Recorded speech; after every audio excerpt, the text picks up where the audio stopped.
Je vais paraphraser Bertrand Tavernier qui vient de faire paraître une nouvelle édition de sa somme, si je puis dire, d'amis américains, avec une préface, avec un tiré à part de la préface qui s'appelle tout simplement « L'amour du cinéma m'a permis de trouver une place dans l'existence ».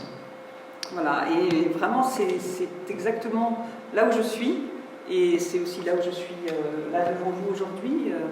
Moi, ça a commencé pour moi à l'âge de 6 ans, donc en voyant les Nibelungen grâce à mon père à la Cinémathèque. Et puis à partir de là, eh bien, j'ai découpé dans les journaux, j'ai collé, j'ai fait des interviews, j'ai travaillé à faire aussi des dossiers de presse, j'étais archiviste, documentaliste, iconographe, journaliste, j'ai été assistante de production, travaillé aussi dans la distribution. Et puis tout naturellement, j'ai collaboré avec différentes institutions historiennes, et puis j'ai géré des fonds de photographie aussi. J'étais commissaire d'exposition aussi pour la Cinémathèque française. J'ai fait de l'expertise, du conseil, et un grand inventaire d'une collection privée pendant plus de 4 ans de pré-cinéma. Alors, inventaire, je vais arrêter, hein, c'est un inventaire à l'après-vert. Pour commencer cette conférence, d'abord, voilà, comme j'ai mis dans l'introduction, hein, on est à la fois la photographie d'un côté, le cinéma de l'autre, dans le petit exergue. Et on pourrait dire que la photographie de cinéma, c'est même pas le parent pauvre hein, de la photographie, hein, c'est carrément un chapitre négligé, je pourrais dire, à la fois pour le cinéma et pour la photographie. Donc c'est vraiment, on en parlera tout à l'heure, hein, c'est un domaine, je dirais, entre deux. Alors, entre deux rives, entre deux chaises, entre deux, tout ce que vous voulez, et on va voir ça de plus près. En tout cas, c'est un domaine vraiment largement méconnu, largement, voire ignoré, voire sous-estimé, même souvent aussi dénigré et méprisé, mais enfin ça c'est encore une autre histoire. Et pourtant, c'est un domaine que tout le monde connaît. Hein, tout le monde a vu des photos je prends les exemples les plus célèbres, par exemple Marilyn dans 7 ans de réflexion. Marilyn dans 7 ans de réflexion, ce n'est pas une photo du film, c'est une photo de tournage. Alors, beaucoup de photographes étaient là ce jour-là, hein, notamment Sam Shaw qui était un de ses amis et photographe attitré.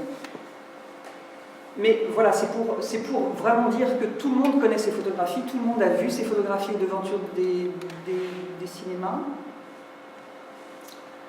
Mais de quoi parle-t-on exactement? Alors, est-ce qu'on parle de photographie, de cinéma, je me répète, hein, exprès et volontairement, ou de cinéma et de photographie hein. Est-ce qu'on parle d'un objet? Est-ce qu'on parle d'un désir? Est-ce qu'on parle d'un rêve, d'une image? Bon, là, on en parlera tout à l'heure.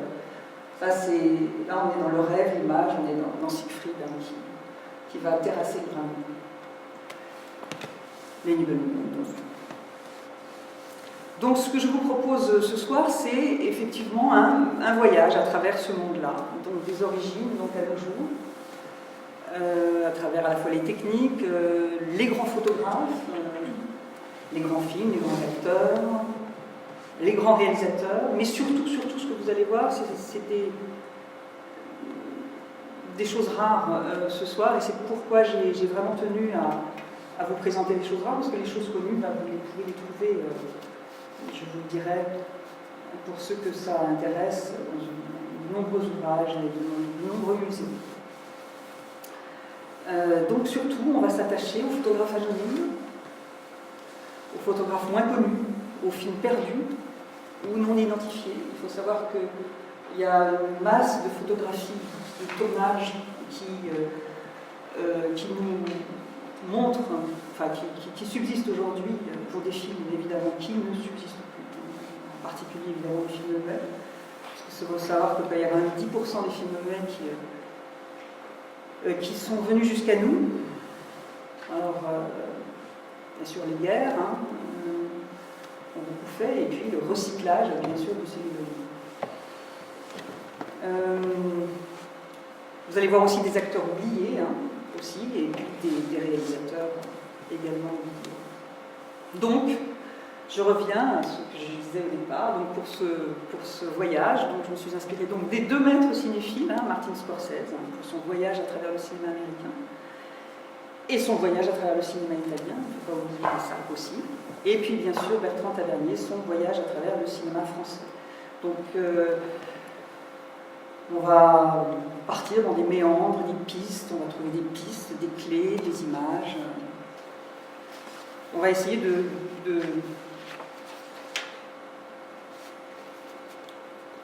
voir en tout cas ce que je vais essayer de vous proposer, ce qu'il y a d'unique et surtout de ce qu'on peut voir derrière la photographie. D'abord, qu'est-ce que c'est qu'une photographie de cinéma? Alors quand on cherche, on ne trouve pas, il n'y a pas de définition. Il faut essayer de définir déjà ce que c'est. Ce qu'on trouve, c'est la photographie de cinéma en tant que directeur de la photographie, chef opérateur. Alors je ne sais pas si certains d'entre eux sont là ce soir, en tout cas j'en ai invité, qui sont des techniciens. Mais ce qui est certain, c'est que la photographie de cinéma, c'est celle que fait le chef opérateur. Le directeur de la photographie, c'est-à-dire le chef des lumières, celui qui va décider, avec bien entendu le metteur en scène, où sont placés les projecteurs pour éclairer la scène. Alors, qui prend les photos aussi? Alors, bon, pardon, il y a une autre, donc l'histoire de la définition est très importante, pardon. Il y a non seulement donc une ambiguïté, mais une existence, hein, de définition. Je vais vous montrer une photo très intéressante que j'ai retrouvée il y a quelques années et que Laurent Manoni, directeur du scientifique du patrimoine à la Cinémathèque, quand il l'a vu, il a dit « Ah, c'est exactement ce que je cherche depuis des années. » Voilà. C'est une photo qui montre tout simplement, alors les acteurs c'est Frédéric March et Norma Shearer, et autour, toutes les mains qui sont les artisans pour arriver à cette perfection-là qui est donc le film. Alors, voilà. Vous avez les mains donc du caméraman, c'est-à-dire du chef opérateur, de l'auteur, de l'ingénieur du son, pardon, du metteur en scène, de l'ingénieur du son, du dessinateur, du maquilleur, l'électricien, le découpeur, en fait, le monteur, et de l'homme qui, dit-on, manie le microphone. Voilà, je vous laisse regarder ça. Qui prend la photographie? Ça peut être soit le photographe qui est appointé par la production, soit le photographe qui peut être engagé aussi par le metteur en scène ou la star pour venir faire des photos très ponctuellement sur le tournage. Mais le photographe de plateau, qu'est-ce qu'il va faire? Il va se mettre exactement à côté de la caméra, après la prise. Alors au muet, c'était pas grave, hein, s'il déclenchait du bruit, c'était pas important. Au parlant, c'est une autre histoire. Il faut attendre que la prise soit terminée. Et le metteur en scène ou l'assistant dit on reprend la scène, ou on reprend la pause pour le photographe. C'est-à-dire, alors charge après au photographe de recréer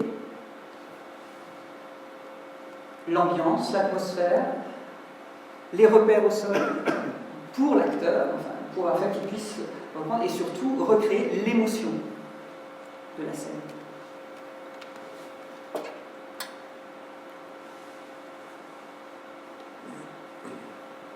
Alors, qui aussi prend les photographies, et c'est beaucoup plus rare, c'est parfois le chef opérateur. On a plusieurs exemples. On a aussi un exemple d'un metteur en scène, mais complètement à part, qui est Sternberg, Joseph von Sternberg, qui a pris lui-même certaines photos, par exemple, de Shanghai Express, ça on le sait. Mais c'est extrêmement rare. Mais sinon, parfois un chef opérateur, par déduction, se rend compte que, par exemple, Polyvano, qui a co-signé la photographie d'un film de Frank Borzec qui s'appelle Street Angels, excusez-moi, que je vais vous montrer maintenant. Voilà. Alors, Polyvano, avec Ernest Palmer, on fait la photo de ce film. Et on sait que Polyvano, par ailleurs, a signé des photos de Valentino, des photos de Nazimova. Et donc, on suppose que cette photo, qui est souvent avec des diffuses, qu'on appelle des diffuses, avec des filtres ou avec des gaz, c'était très artisanal, hein. En tout cas à ce moment-là, là on est en 28.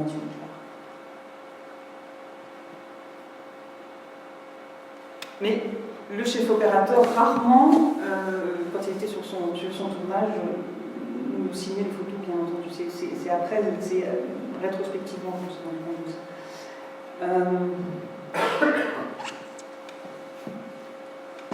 Alors on peut partager ces photographies en plusieurs, on va dire en 3 grandes catégories. Là, par exemple, c'est une photo de plateau, dite de plateau. Je vais vous en montrer quelques-unes. Vous avez... Alors là, on est au tout début du... c'est le passage du muet au parlant, c'est-à-dire qu'on s'aperçoit que les photographies... donc là, c'est une photo d'exploitation, vous avez le logo de la Paramount, etc. Et puis vous avez le texte qui vous explique exactement ce que dit à ce moment précis William Barlow. Je vous invite aussi à regarder les profondeurs de champ. Ici, là aussi, là on est avec Paul Muni, qui est dans un... Là, on vous explique que c'est 100% dialogue, movie to feature, c'est-à-dire on est au tout début du Parlement. Et là, Walter Huston, voilà, she's dead, elle est morte. Et en une seule phrase, en une seule expression, on sent, on voit ce qui se passe. Donc il y a ces photographies que je vous montre sont des photographies dites de plateau. Alors ce sont des photographies qui sont bien sûr les plus courantes, qui vont servir bien sûr à la production, qui vont servir à la presse et qui vont servir bien sûr à la distribution, à l'exploitation. C'est-à-dire que c'est ces photos-là que vous retrouverez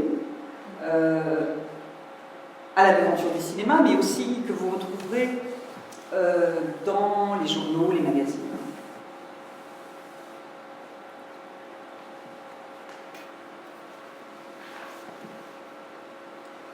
Alors, on peut aussi... Alors, c'est un peu une... Je vous montre aussi également une autre. Voilà, par exemple. Photo aussi assez rare aussi pour l'époque. Ça, c'est un des derniers films de Carole Lombard, donc ça s'appelle L'autre. Où la star, là, tout d'un coup, est dans une expression... le film est plutôt dramatique, hein, mais où évidemment elle n'est plus photographiée de manière glamour, mais là on est dans une photo de plateau, donc avec l'émotion, Charles Coburn derrière. Enfin, et alors, donc il y a un genre, une sous-partie ou une partie vraiment tout à fait à part, qui est détestée par certaines personnes et adorée, complètement encensée par d'autres. Personnellement, je trouve que ça a un charme à la fois désuet et complètement kitsch. C'est ce qu'on appelle les photographies dites de studio. C'est-à-dire que c'est en général sur un fond blanc, on fait venir les vedettes, et puis on leur demande de rejouer une scène ou de se mettre on va dire, dans l'émotion de la scène ou de l'émotion du film. Voilà. Alors en général, c'est les vedettes du film qui sont invités à faire ce genre de pause. Et puis, voilà, alors on trouve dans des choses absolument incroyables. Et récemment, j'ai retrouvé une photo. Alors vous allez bien sûr reconnaître le film. Voilà. C'est-à-dire c'est Robert Mitchum, le méchant diable, qui va assassiner les deux petits-enfants dans la nuit du chasseur. Et donc là, on est vraiment dans une mise en scène, voilà, évidemment complètement décriée des puristes, parce que là, voilà, c'est plutôt une chose rigolose. Alors la troisième catégorie, si je puis dire, si tant est que les photos de studio puissent être une catégorie, mais bon, pour certains, ça suffit. Et je pense que c'est important de signaler que c'est vraiment des photos vraiment à part, elles ne sont pas faites ni sur le plateau, ni, je dirais, ni même chez le photographe, hein, elles étaient faites dans le studio, dans un endroit. Ça, c'est très important. Et donc, en fait, bien sûr, évidemment, les photos de tournage qui sont les plus rares, les plus recherchées, et qui nous montrent le cinéma au travail, qui nous montrent l'ambiance, évidemment, sur un plateau, l'importance du décor, l'importance j'allais dire, de tous les détails, c'est-à-dire les accessoires, par exemple, simplement la taille ou j'allais dire la couleur d'un câble, mais presque. On sent le bois, c'est tout à fait extraordinaire ces photos, et ça donne tout simplement l'atmosphère du plateau. C'est à la fois très technique, mais ça nous montre aussi comment est fabriqué un film. Alors il y avait les gens étaient très friands de ce genre de photographie, contrairement à ce qu'on imagine, et même la presse était très friande. Par exemple, dans une revue comme Le Petit Journal ou comme l'Illustration, il y avait parfois même des hors-séries sur les tournages des films, sur comment...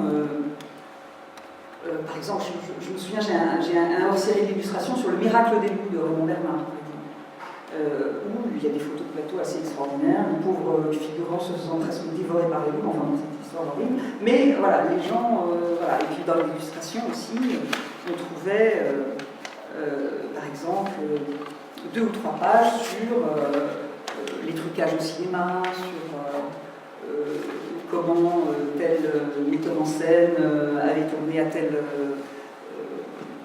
dans tel château, etc. Enfin, voilà.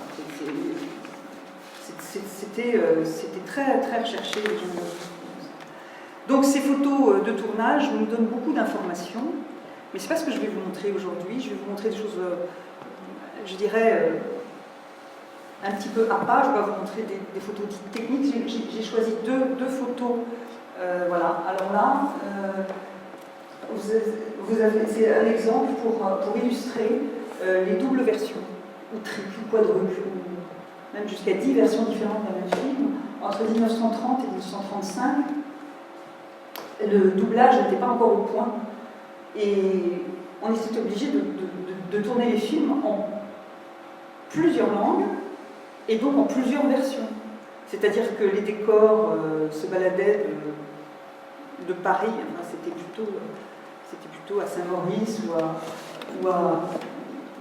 ou à Boulogne, et ensuite allait par exemple à Prague, ou allait à Rome, ou allait bien entendu à Londres, alors où on déplaçait les acteurs, où on déplaçait les décors, où on engageait évidemment de nouveaux acteurs dans chaque pays. Donc là, vous avez un exemple assez savoureux, qui est donc, vous avez les 2 castings, allemand et français, qui est en fait aussi français et anglais, parce que Liliane Harvey, que vous voyez là à droite, parlait aussi, a fait une carrière aussi en Angleterre. Et vous voyez à droite aussi Henri Gara, pour ceux qui se souviennent de cet acteur-chanteur. Alors ça, c'est Princesse à vos ordres, on est en 1931, c'est le 3e film en version multiple, ce qu'on appelait les versions multiples. Et donc vous avez voilà, derrière, hein, ça vous donne voilà, photo UFA avec les acteurs, donc Winfried Schledenaghi, Hans Schwarz, qui est au centre, qui est le metteur en scène allemand, et Franz Josef Börschen, et voilà.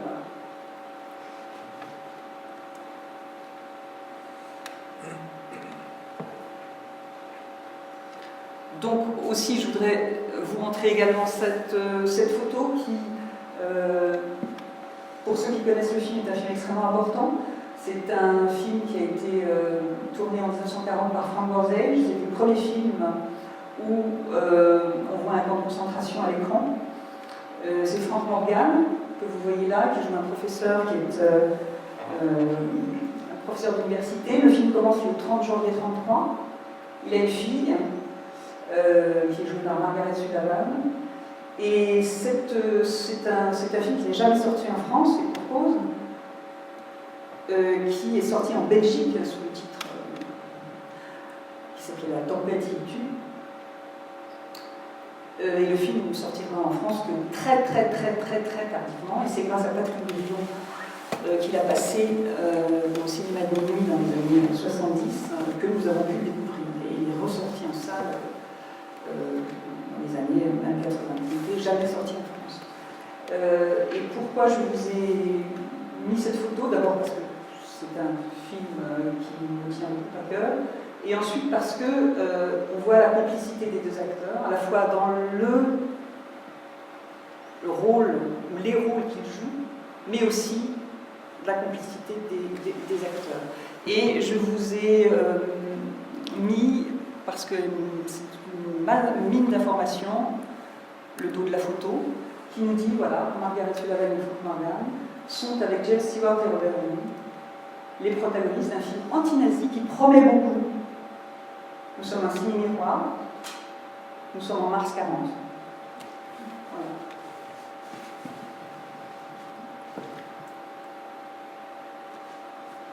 Je vous montre ces photos pour vous montrer comment les photographies de cinéma peuvent être une source d'information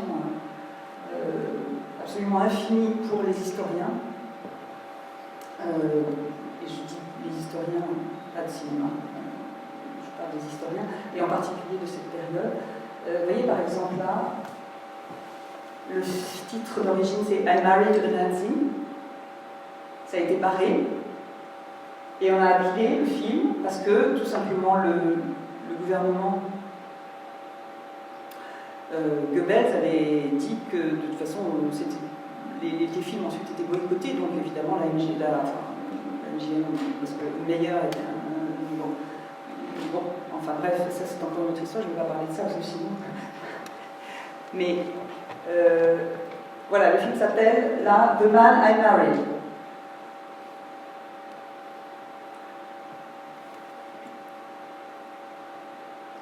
Voilà un autre exemple encore. Donc là, vous voyez, le 31 juillet 40. Un autre exemple, on est en 44.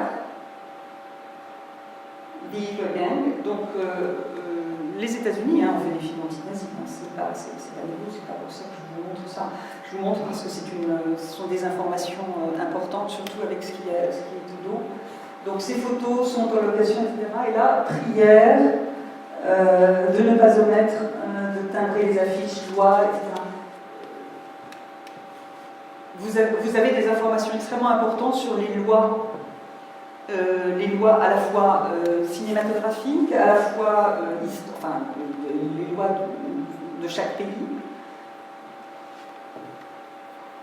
On vous dit bien que c'est en location, c'est-à-dire qu'il faut les rendre. Ces photos sont en location.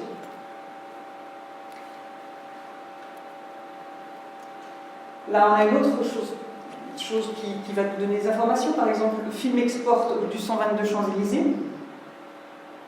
Voilà, et vous avez à gauche le logo du Monde en Action. La seule information derrière, c'est Maison Brune. Voilà. La seule chose qu'on sache, évidemment, c'est que cette Maison Brune n'est pas à Paris, mais à Munich. et que c'est là qu'ont été signés les fameux accords uniques en 1938. Maintenant, qu'est-ce que c'est que ce film? Ça aussi, c'est des choses qui sont à rechercher, hein, c'est pour les historiens futurs. Voilà, on sait que c'est un film, ça c'est sûr.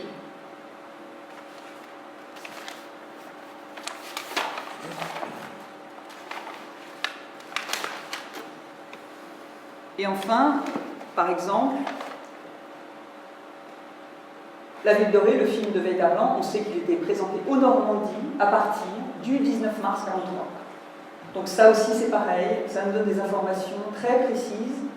La photo n'était pas très intéressante, ce qui m'intéressait c'était le dos de la photo, pour nous dire, bien sûr, l'importance de ce film qui a été un des plus grands succès de l'époque, aussi bien en Allemagne, bien entendu, que sous l'occupation ici. Puisqu'on est dans la censure, voilà par exemple des exemples que je vous ai mis qui sont quand même assez révélateurs. Voilà, Maigret étant un piège. Là, on a carrément poinçonné l'affiche. Vous voyez? Approved by Board of Censors. Voilà, la censure a dit OK. Mais il montre bien que...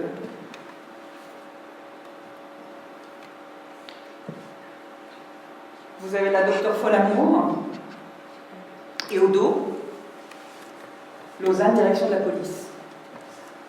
Direction de police. J'aimerais bien savoir pourquoi la direction de police de Lausanne avait cette photo. Voilà. Alors, ça, c'est avis aux amateurs pour faire des recherches.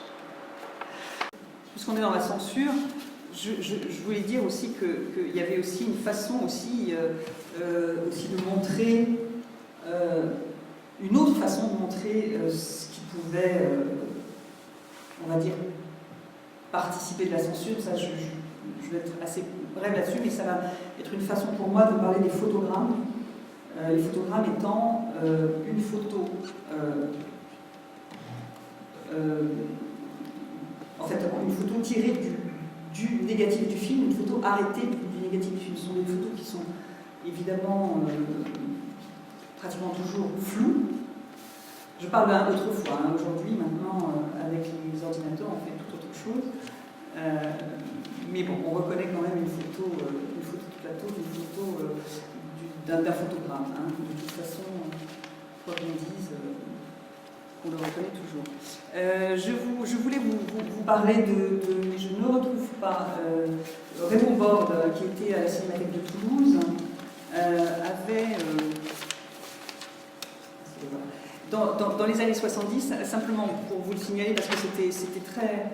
c'est très intéressant, avait fait au couvent des Jacobins. Il avait agrandi des films de l'URSS, enfin, voilà, il avait agrandi, je ne sais, des Eisenstein, Dovzhenko, Pudovkin, et pour montrer pas seulement ce qu'était le cinéma, mais aussi pour montrer ce qu'était l'Union soviétique à ce moment-là. Voilà, je voulais juste vous signaler ça. Aussi, pour rester dans les règles et dans les lois, je vous rappelle quand même que le dépôt légal de la photographie au cabinet des estampes de la BNF, donc ça a été au 19e siècle, mais pour le cinéma, alors il y a l'histoire du droit d'auteur en 1957, pour l'acteur, pour l'auteur, l'adaptateur, le scénariste et le musicien. Ce sont les 4 auteurs d'un film. Il faut se souvenir de ça.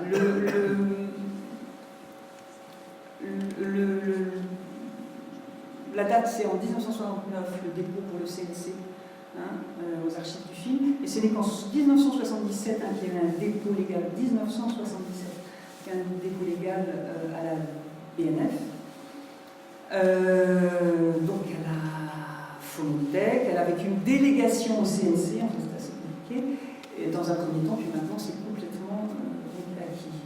Ce que je veux dire simplement par là, c'est que tout ça est très récent. Alors là, après, de quoi parle-t-on, on parle toujours des photos d'exploitation et ce qu'on appelle les fameuses photographies dont vous vous souvenez pour avoir vu les films de François Truffaut, qui sont les photographies qui sont mises, accrochées, punaisées dans les vitrines de cinéma. Qui devient donc, alors vous avez les 400 coups, vous avez le rêve de l'année américaine, où il arrache les photos aussi de Citizen Kane, enfin ça, qui a fait fantasme de nombreux cinéphiles, moi y compris.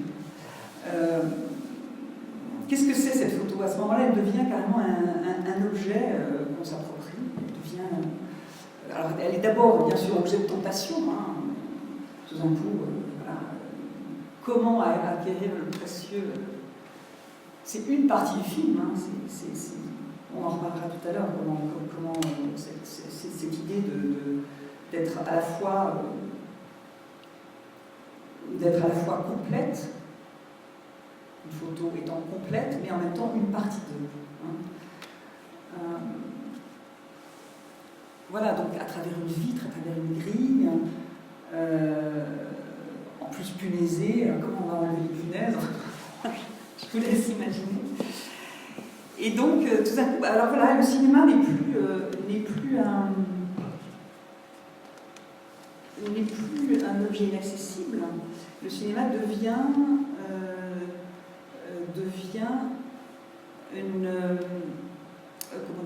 devient portatif. Voilà, tout d'un coup, j'ai une photo, je me réfère à Truffaut, hein, je veux dire à ces scènes de photos de cinéma.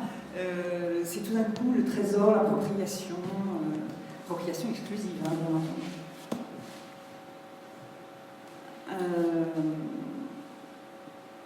Dans la Gazette de Rouault, le 5 juillet dernier, il y avait une publicité, puis un article, sur une vente dans le sud.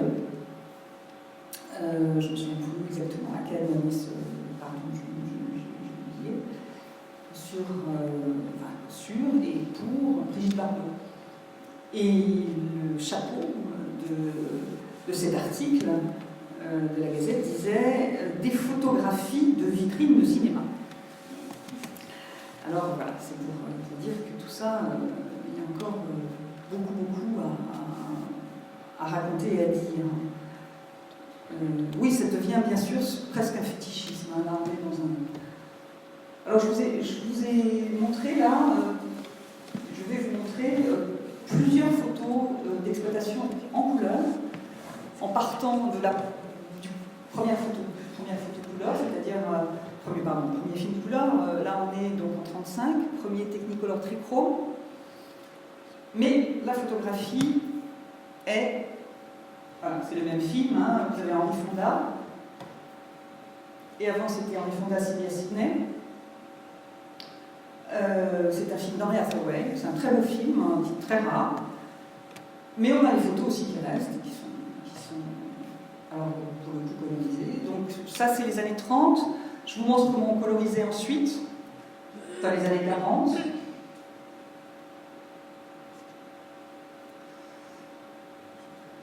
Alors, on a eu un petit souci de décalage. À partir de là, j'ai peur que ce soit un peu petit, mais on va voir. Donc là, c'est Ingrid Bergman dans Pour qui sonne le glas, pour ceux qui l'ont connu. Là, on est pendant la guerre. Hein. Là, on commence, je crois que j'en ai deux. Ça, c'est le déserteur de Fort-Alamo, celui-ci. Donc, vous voyez déjà que la couleur est différente. Et encore là, on est avec encore autre chose. Ça, c'était un procédé encore différent, toujours dans les années 50. Et alors, quand on n'avait pas assez d'argent, voilà ce qu'on faisait. Pardon.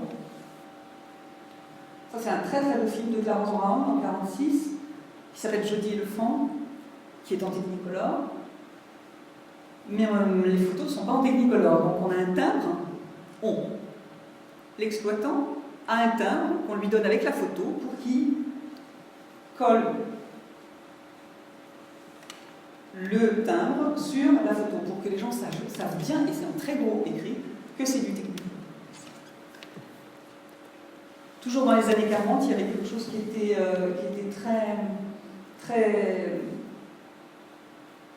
très prisé, qui est encore d'ailleurs toujours très prisé par les collectionneurs américains ou anglais, surtout parce que les Français ne sont pas très friands de ça, et puis surtout c'est vraiment très très particulier.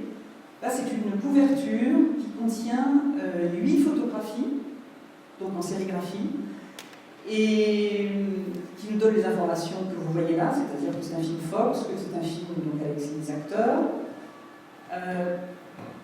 mais qui va avoir donc, cette photographie plus une photographie qui est en fait une reproduction, une affichette.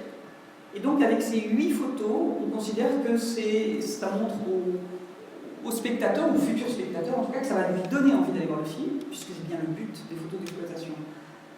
Voilà, donc c'est un exemple avec des acteurs extrêmement populaires pendant la guerre.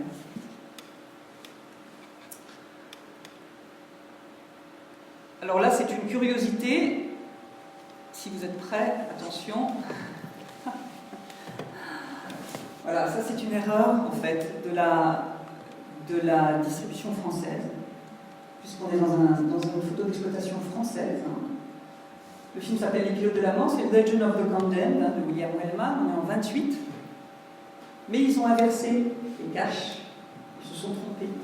C'est-à-dire que tout d'un coup, il n'y a jamais, pas un seul acteur qui s'est jamais appelé une seule actrice qui s'appelait Faye Cooper, et il n'y a jamais eu un homme qui s'est appelé Gary Gray. C'est Farrell et Gary Cooper.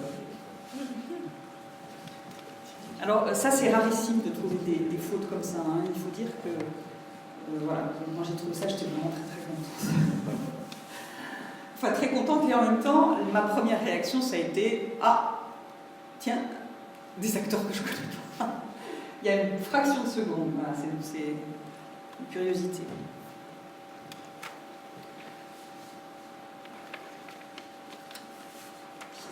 Alors voilà, là c'est une photo que j'ai trouvée très récemment, alors malheureusement, alors je l'ai apportée, hein, si vous voulez la regarder tout à l'heure plus en détail. Voilà, enfin, la projection ne rend pas justice à la photo, on va dire. J'avais envie de vous parler de comment on regardait une photo de cinéma, en fait, ici. C'est-à-dire qu'on arrive avec notre histoire, bien sûr, et notre regard. Alors, je vais le regarder avec un œil de chef opérateur, je vais regarder avec un œil de costumière, ou un œil d'actrice, ou avec un œil d'historien, ou avec un œil de... Tout va dépendre de comment je vais regarder la photo. Et voilà, alors là il s'agit d'un film allemand avec donc cette actrice anglaise d'origine asiatique, Anna May Wong. Je n'ai pas encore retrouvé le film, mais c'est facile à trouver. Disons que j'ai fait un peu exprès de ne pas chercher le film pour vous montrer comment on pouvait... Voilà, on a le nom du photographe, hein, Gardner. Et pour vous montrer qu'à partir d'une photo voilà, dont on connaît finalement peu de choses, on sait que c'est un film allemand, hein, on peut partir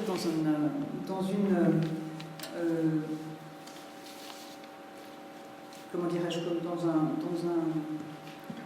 dans des recherches multiples.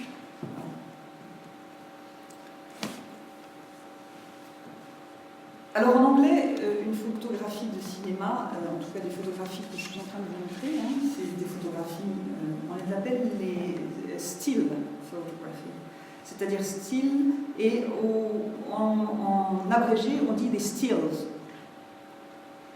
Quand vous voulez par exemple aux États-Unis en acheter, si vous allez voir les marchands, vous leur dites je voudrais des stills. Et qu'est-ce que ça veut dire, donc, pour ceux qui ne parlent pas anglais? Ça veut dire, c'est le moment arrêté de l'image animée en opposition à l'image fixe, hein, du mouvement à l'arrêt.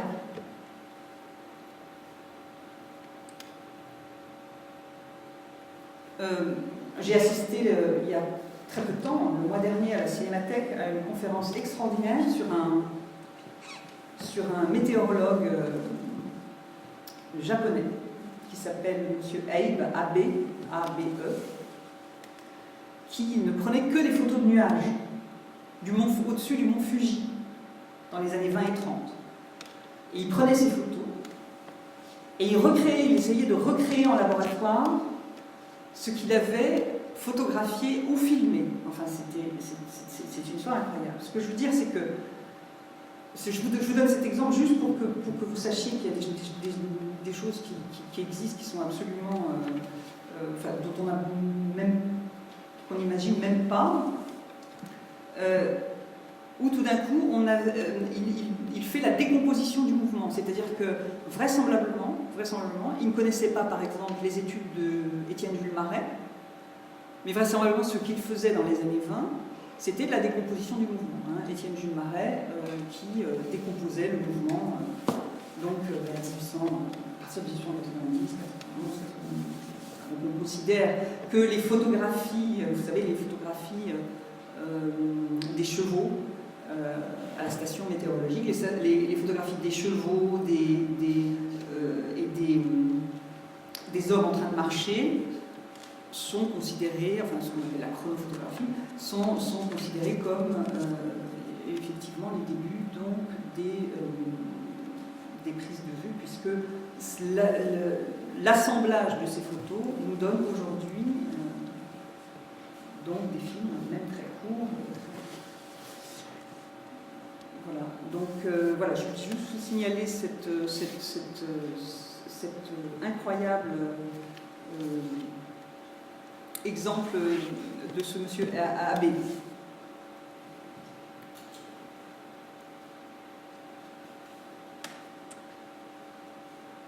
Donc c'est ce que je disais tout à l'heure, c'est-à-dire l'histoire d'être toujours entre deux chaises, entre deux rives, où finalement il n'y a pas de fondation. Il y a une fondation évidemment cinématographique, une fondation photographique, mais voilà, il y a toujours un flou. Par exemple, si on prend l'exemple... Alors aussi, oui, il y a aussi quelque chose d'important que vous avez peut-être entrevu déjà tout à l'heure, mais on a parlé aussi des quand je dis l'arrêt sur l'image, c'est aussi l'importance de la pose, c'est-à-dire l'exemple, par exemple, du geste de la star, ou la position de la main, le port de tête, le décor, les accessoires, les vêtements. Il faut que la pose soit juste au millimètre près pour justement voilà ce que je disais tout à l'heure, on est après à la fois et sur le tournage et bien sûr en studio quand on parle des photos dites de l'amour, ça c'est encore autre chose.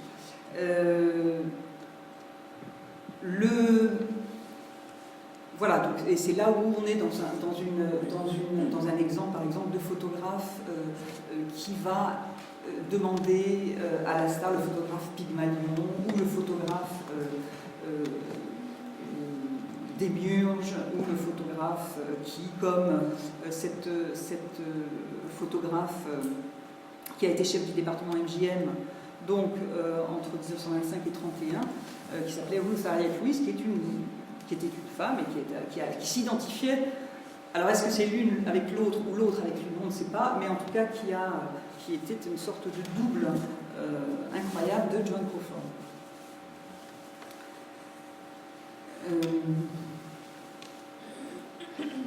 Là, par exemple, quand je vous disais qu'il y avait vraiment un flou, en tout cas, entre la photographie et le cinéma, par exemple, là, c'est des photos rarissimes, enfin, photos rarissimes, je pense uniques en fait, d'un film qui est perdu. Ce sont des photos d'Élie Lothar, qui était à la fois, bien sûr, un grand photographe, mais qui était aussi un photographe de plateau, qui a fait les photos de plateau de ce film de Cavalcanti, mais qui a aussi fait les photos de la partie de campagne de Jean Renoir. Et la jeune femme que vous voyez là, voilà, donc c'est le petit chapeau en rouge, et c'est Catherine Essling, c'est donc la femme de Renoir, la dernière... le dernier modèle de Pierre-Auguste et donc la femme de Jean. Voilà.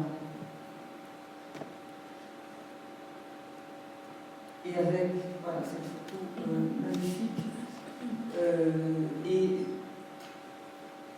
d'où la rareté de la photo, mais aussi de ce qui est écrit derrière, qui était renvoyé à Jean Moin. Nous avons l'adresse de Jean Moin à l'époque. Sachant que c'est un film de Cavalcanti, et comme c'est sa femme, voilà.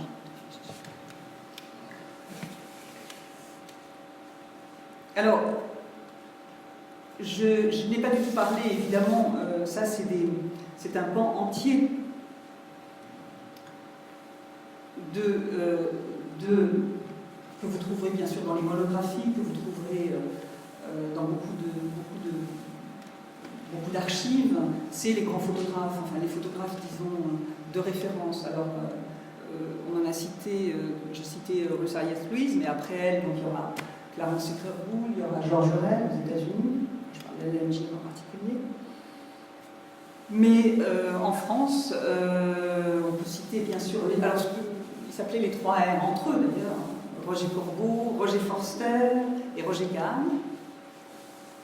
Et puis, il y avait aussi bien sûr Raymond Winkel, le fameux Raymond Winkel, il y avait aussi Léo Mirkin, il y a fait Lowenthal, enfin voilà, il y en a beaucoup d'autres, je ne peux pas tous les citer. Il y avait le fameux aussi aux États-Unis extraordinaire James Abe, et qui était plus proche de la mode, mais qui a fait énormément de photos de vedettes de l'époque, Style Shine, bien sûr. Alors je passe un peu vite là parce que et puis les années aussi. Hein, alors par exemple, il y avait des photographes vedettes. Alors par exemple, pour Le sang d'un poète, c'est Sacha Masour, qui sont des photos très recherchées. Le sang d'un poète de Cocteau. Hein. Et vous avez aussi alors les vedettes comme Cécile Beaton, comme Richard Avedon ou Karch. Hein, Richard Avedon qui, si vous vous en souvenez, qui était bien sûr photographe de mode, mais qui était qui a énormément photographié les stars et qui a été tout simplement le modèle de Fred Astaire dans Funny Face, dans Drôle de Frimousse. Et il était d'ailleurs sur le tournage. En Angleterre, vous avez le grand chef opérateur, qui est peut-être, à ma connaissance, peut-être le seul qui, on en parlait tout à l'heure avec Polivano, mais Jack Cardiff est peut-être le seul qui a fait vraiment un travail de photographe à côté de son travail de chef opérateur. On l'appelait le roi du Technicolor anglais, et à juste titre, hein, c'est absolument sublime. Alors en France, bien sûr, hein, on a aussi le fameux Sam Lévin qui prenait des photos surtout de bateaux qui sont célèbres dans le monde entier aujourd'hui, qui étaient publiées souvent dans le Monde. Aussi, une autre chose assez intéressante, c'est comment, par exemple, les gens de Magnum, ça c'est vraiment un cas à part, mais je vous le signale juste pour après, vous pourrez en faire votre miel.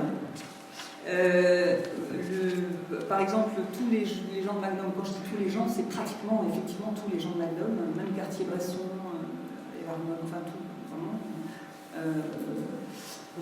Enfin, tous sont passés sur le plateau des Misfits, les Exalcés de John Huston, et ont fait des photos. Il y a donc je vous ai parlé des Lillotards, donc tout à fait à part. Grand chef opérateur, hein, par ailleurs, hein, je pense que je l'ai dit, mais c'est important de le redire, qui a travaillé beaucoup aussi sur. Qui était en fait le chef opérateur de Buñuel, en particulier sur Terre sans pain. Puis aussi a travaillé avec Joyce Evans, beaucoup de documentaires, et lui-même il a réalisé un très beau film qui s'appelle Aubervilliers, aussi dans les années 30. Et puis je voulais aussi vous parler d'un très grand photographe qui s'appelle Rudens Sobol, qui a eu une carrière extrêmement brillante. Il faisait à la fois les photos de...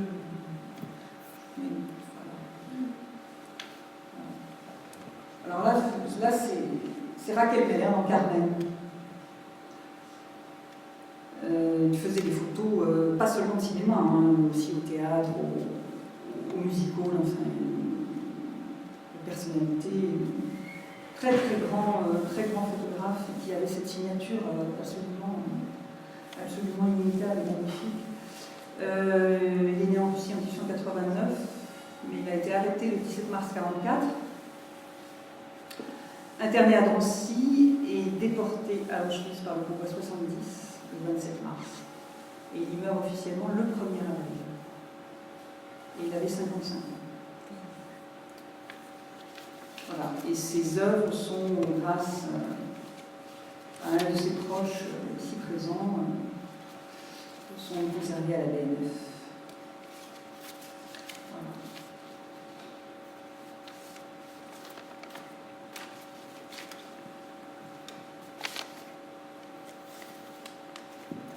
Alors je vais vous parler enfin de... Ah, j'ai parlé des photographes, mais je parle aussi des collectionneurs. Il y en a beaucoup. Il y a des collectionneurs marchands, des collectionneurs non marchands, il y a des collectionneurs photographes, des photographes non collectionneurs, des collectionneurs qui ne vont pas au cinéma du tout. Il y a toutes sortes de, comment dirais-je, d'exemples.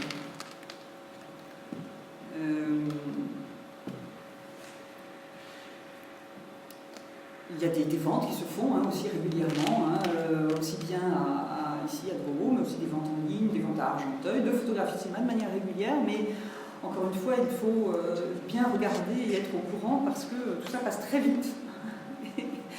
Et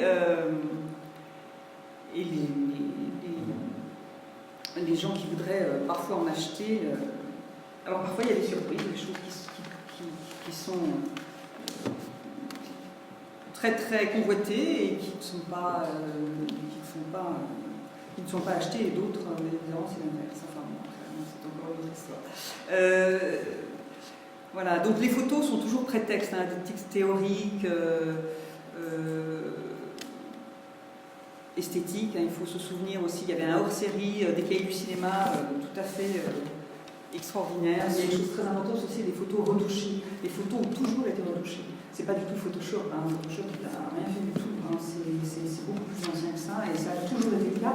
J'ai retrouvé une photo de Sobol, justement, qui n'est pas signé Sobol, de toute façon, le nom de lui, enfin ça, Arnaud Lévesque me dira peut-être tout à l'heure. Et c'est toujours le film de Feder Carmen, donc qui est un film Albatros, qui était la société des Russes à Paris. Alors voilà. Donc voilà, nous avons une photo là. Je ne sais pas si vous vous rendez compte, peut-être ou pas, mais voilà ce qui est écrit derrière cette photo. Retoucher les plis sous les yeux sans toucher au reste. Voilà. Donc on montre bien les plis sous les yeux. Je vous les montre. Voilà. Et voilà la photo retouchée.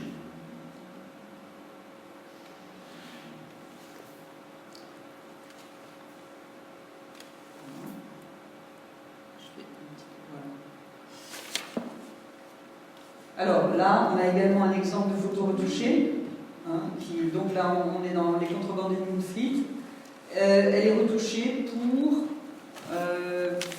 pour évidemment la publication, pour la publication dans les magazines. Alors on détourne, on entoure, on redécoupe, on redécoupe, et surtout on met beaucoup de blanc et de... Voilà. Et ça, donc encore une fois, ça a été, de tout temps, ça a été le cas. Il y a un livre qui est paru là-dessus qui s'appelle Version originale, la photographie de presse retouchée, assez récente, qui dit au dos des clichés, on trouve toujours une date de publication. Donc c'est Raymond Pellicer, je le cite. Au dos des clichés, on trouve toujours une date de publication, parfois quelques annotations techniques, manuscrites, une coupure de presse ou une légende dactylographiée collée, et plus rarement le tampon du photographe. Mais plus que les événements auxquels elles sont liées lors de cette publication, ces images témoignent d'un métier et d'un processus photographique aujourd'hui disparu. Elle démontre également que, contrairement à une idée reçue, ce que je vous disais tout à l'heure, la photo la retouche sur photo de presse n'est ni exceptionnelle, ni l'apanage des services de propagande des pays totalitaires dans la première moitié du XXe siècle. Voilà. Et puis ni liée à l'apparition du numérique, etc., etc. Elles ont toujours été retouchées avant publication. Toujours. Ne serait-ce que pour un simple recadrage ou pour un rééquilibrage des contrastes. Voilà. Et enfin, et c'est un responsable éditorial donc, qui décidait selon divers critères des interventions nécessaires en vue de la photographie. La photogravure. Voilà, fin de citation.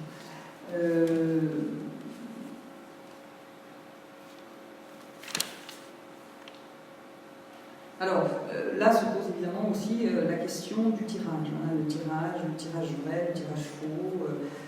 Comment reconnaît-on un tirage d'origine, un tirage d'époque, un tirage tardif, d'après négatif, ou un tirage postérieur. Voilà, après, c'est toute une autre histoire et demanderait évidemment matière à une conférence uniquement sur ce sujet. Comment un photographe choisit son tirage en fonction de l'atmosphère, en fonction du film, en fonction du réalisateur et surtout en fonction de la destination.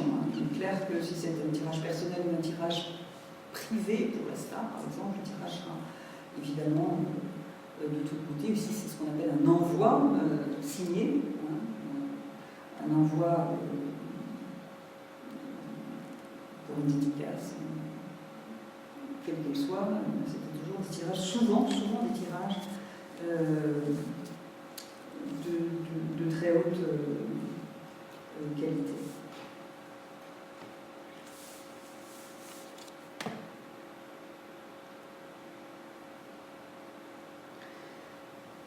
Donc, je voudrais vous dire enfin que ces photographies ont servi à de nombreux artistes contemporains. Au fur et à mesure du temps, je dirais, mais plus près de nous, bien entendu, mais il ne faut pas oublier que dès les années 30, en tout cas, André Breton nous a bien montré ça, avec Jacques Vacher, quand il déambulait dans les cinémas, il passait d'une salle à l'autre, il picorait comme ça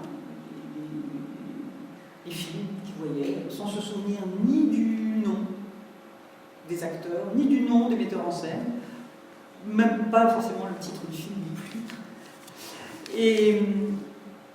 Et finalement, après tout, on s'aperçoit que finalement, c'est pas si important. C'est pas si important.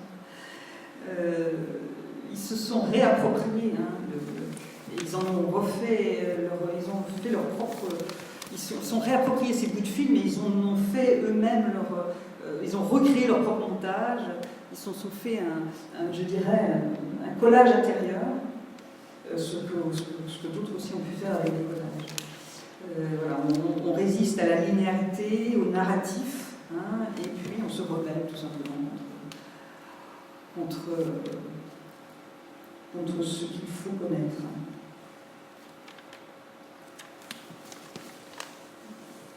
Alors, je vous montre une photo, au moment des tirages, une photo extraordinaire que j'ai retrouvée, de Rita Hayworth en train de tirer ses propres photos. Évidemment, c'est une photo, bien sûr, de posée, mais c'est tout à fait extraordinaire. Avec, vous voyez, à gauche, les bains de tirage, et c'est des photos qu'elle est en train de tirer. Enfin, on dit qu'elle est en train de tirer, en tout cas. On nous dit qu'elle est en train de tirer. C'est la dame de chambre, bien sûr.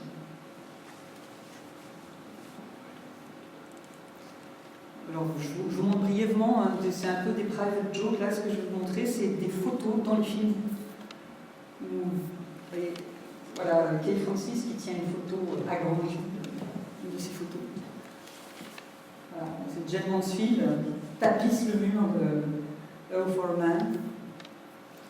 Ou encore George Raft qui. Voilà. Et nous arrivons donc à André Breton, qui là, on est dans une couverture donc, des éditions Gallimard de Nadja. qui est collagé entre guillemets par Marcel Marien en 1938. Et on reconnaît, pour ceux qui le reconnaissent, en tout cas, on reconnaît Greta Garbo, on reconnaît Rosaline Rossel, on reconnaît Dorothy Lamour, Marlène aussi. Enfin voilà, il y a une recréation. Hein.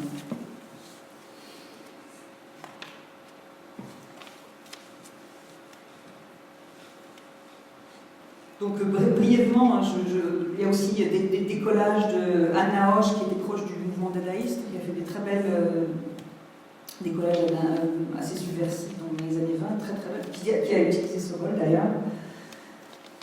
Merci d'ailleurs à Arnaud de me les avoir signalés. Donc toujours Roland Barthes, hein, qui fait son essai pour Art Forum sur les photogrammes des films d'Eisenstein, hein, toujours. Je dis toujours parce que je parlais de mon bord et d'Eisenstein tout à l'heure. Avec un Anglais qui s'appelle John Steesaker, qui fait des split images, c'est-à-dire qui prend deux photos, connues ou pas connues, peu importe, mais qui coupe la moitié du visage de l'une et qui coupe la moitié du visage de l'autre et qui fait un collage des deux. C'est très savoureux. Bien sûr, aussi, à la fin des années 70, début 80, en tout cas, c'est les célèbres Untitled Film Stills, hein, les photos donc recréées de Cindy Sherman, donc où elle avait fait 65 poses, hein, où elle se remettait en scène, auto-mise en scène. Vous avez aussi aux États-Unis un artiste qui s'appelle Gregory Coulson, que je ne connais pas, et j'ai appris récemment qu'il recrée des photos sans que le film existe. Ça m'a plu comme idée. Donc il fait venir une énorme équipe d'électriciens, d'accessoiristes, de maquilleurs, de costumiers, et des stars. Et il recrée donc ces photos. Bon, bien sûr en France, Pierre et Gilles, qui font ça dans leur atelier, aussi, c'est à signaler, puisqu'ils ont quand même vu beaucoup de ces photos d'amour, donc qui recréent à chaque fois. Ils travaillent pratiquement exclusivement dans leur atelier.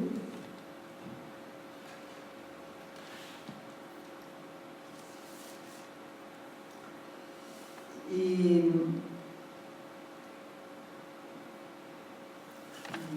alors je voulais vous montrer quelques raretés là. Avant de terminer, je voulais vous dire que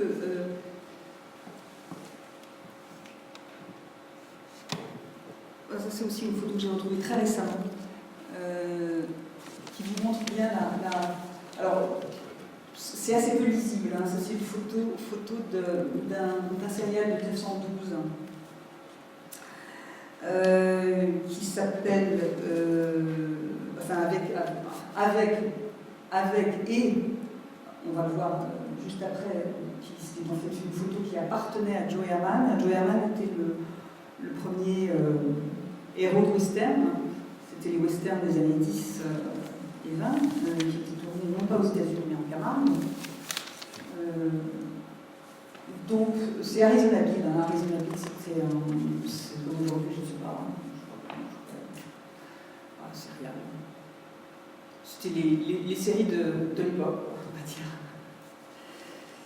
C'est plus simple de dire ça comme ça, parce que les comparaisons, c'est toujours difficile, en l'occurrence ici.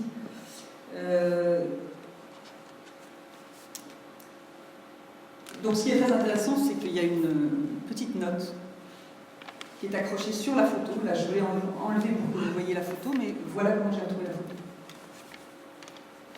Voilà. Donc c'est la photographie,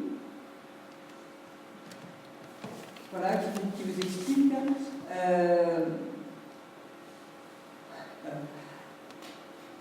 Donc on explique ce que c'est cette photographie. Et là on apprend que effectivement, ça c'est un film de la firme Eclipse qui est rare ici, et puis que c'est une collection de Joe Herman, c'est ce que je vous disais tout à l'heure. Je voulais aussi vous montrer une rareté aussi. Là, on est donc en 1911, pour vous montrer la modernité d'un film comme ça. Voilà, on est dans un western avec Dustin Farnham, qui était une des très très grosses vedettes de western de l'époque. La photo est prise à l'intérieur de la maison. Voilà, donc juste pour vous. Voilà, ça s'appelle Providencia Ranch. C'est un film universel.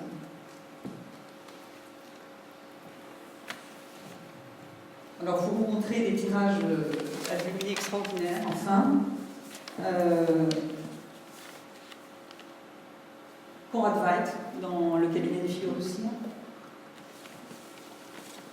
de Paul Lény. Là, vous avez un pied et là, en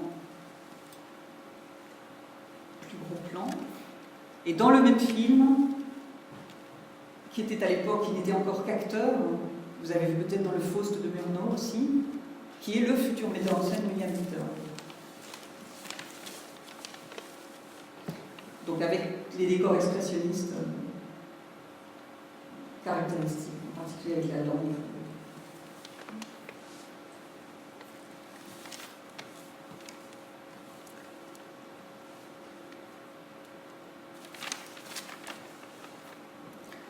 Et on revient donc au Nibelungen, où là, on se pose à nouveau la question, c'est un ensemble, hein, donc là on est dans un décor, Et ce que je vous disais tout à l'heure, alors c'est une photo vraisemblablement c'est une photo de Horst von Harbou, qui était le gendre de Fritz Lang, qui était marié à Thea von Harbou, elle est restée, lui est parti aux États-Unis. Et elle a collaboré au régime. Donc là, on a Paul Richter qui s'apprête à terrasser le dragon. Enfin, à terrasser. Parce que il va se baigner en tout cas dans le sang du dragon. Donc on est en 1924. Ça aussi, c'est un tirage à lumière. Je voulais apporter pour que vous le voyez, parce que c'est très très exceptionnel. C'est des films très chers, des films beaucoup d'argent, beaucoup de moyens. C'était avant Métropolis, qui était encore plus de moyens. Donc là, voilà, voilà, on pense aux maquilleurs, on pense aux décorateurs. Il y a 2 costumiers, il y a 3 chefs opérateurs, il y a 2 directeurs artistiques et 2 chefs décorateurs pour juste cette photo.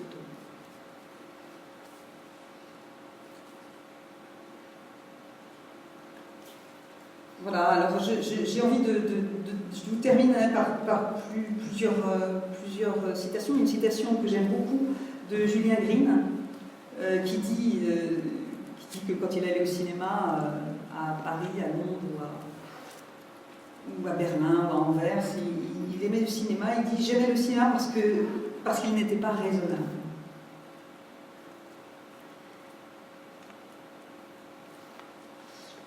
Donc les 2 plus grandes inventions artistiques du XXe siècle ont donc bien donné naissance à un art méconnu. Enfin, il me semble, en tout cas.